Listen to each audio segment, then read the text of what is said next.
in your opinion, makes a good puppet?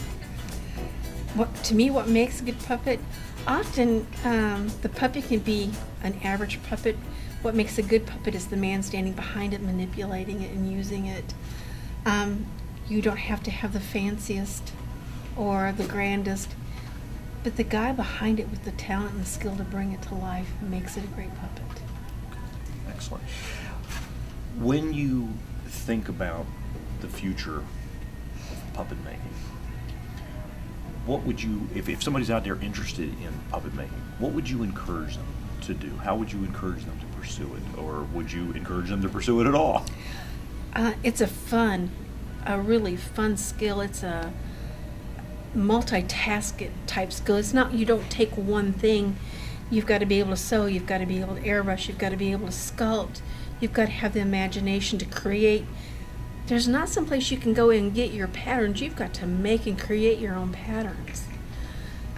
So you're taking multi-skills and putting them all together to create one skill, which is self-sculpture. And you've got to be able to look at a face and say, okay, this is the muscle structure that is under the skin to create the face. You've got to develop those skills before you can actually begin. You can make just a mouth and a nose and eyes, but to really build a face, you've got to understand the structure that goes behind the skin and what's going on inside. So there's a lot of education that's going to go in on this. There is. There's a lot more than just a needle and thread and a piece of foam. It's you're looking at muscles, you're looking at bone structure, understanding that you've heard all your life there's rules. Break all the rules when you're building a puppet.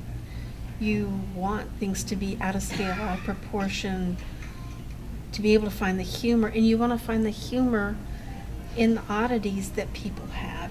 Don't be afraid to take the oddities and take it to the next level. Make it a little humorous. When people look at it, you want them to take a second look at it. If they look at it once and they keep going, then you've not quite captured them. But if you can pull that puppet out and you hear, or oh, you've caught them immediately, and that's what you're looking for. Is the puppet's actually a little bit of a hook.